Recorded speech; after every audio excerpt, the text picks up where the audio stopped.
এই ফজলুর রহমান বলেছেন যে আলেমদের স্ত্রীদেরকে বলবো তারা যেন তাদের বাচ্চা পেটে না নেয়।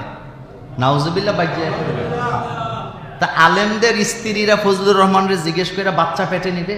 যেই লোকটার মাথা থেকে পা পর্যন্ত কি নাই, কোন সুন্নতের বালাই নাই, সে সুন্নি হইল কেমনে?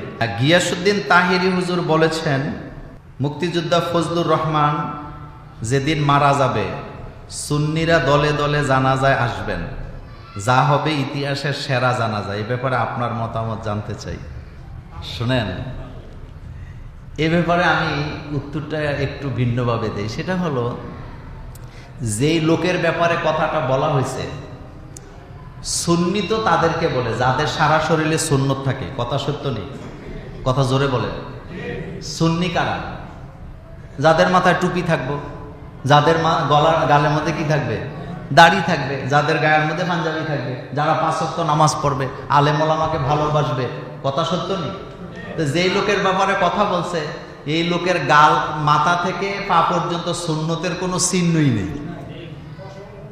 সুন্নতের কোনো কি নাই, চিহ্ন নাই। আরো মজার ব্যাপার, তিনি সংসদে নিজের মুক্তিযোদ্ধা দাবি করছেন, কিন্তু যে এলাকার মুক্তিযোদ্ধা উনি, ওই এলাকার মুক্তিযুদ্ধের কমান্ডার আইয়ুব বিন হায়দার, তিনি স্পষ্ট করে বলছেন সে ট্রেনিং করছে কিন্তু যুদ্ধ করে নেই। এটা কমান্ডার বলে দিছে।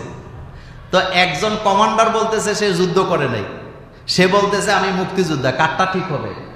আমি জুমুরের ইমাম, খতিব, আমি মসজিদে নামাজ পড়াই, আমি দেখি এখানে কে নামাজ পড়তে আসে কেউ আসে না, আমি দেখি না। তা আমি বলতেছি তারে কোনোদিন মসজিদে দেখি না, সে বলতেছে আমি মসজিদের সামনের কাতারের মুসল্লি। কারটা ঠিক হবে? অবশ্যই ইমামেরটা ঠিক হবে। তো মুক্তিযুদ্ধের কমান্ডার হলো ইমাম, উনি যেটা কইছে এটাই ঠিক।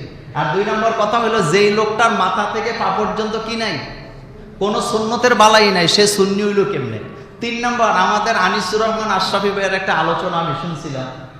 এই ফজলুর রহমান বলেছেন যে আলেমদের স্ত্রীদেরকে বলবো তারা যেন তাদের বাচ্চা পেটে না নেয়। নাউজুবিল্লাহ। বাজ্যা তা আলেমদের স্ত্রীরা ফজলুর রহমানরে জিজ্ঞেস করে বাচ্চা পেটে নিবে?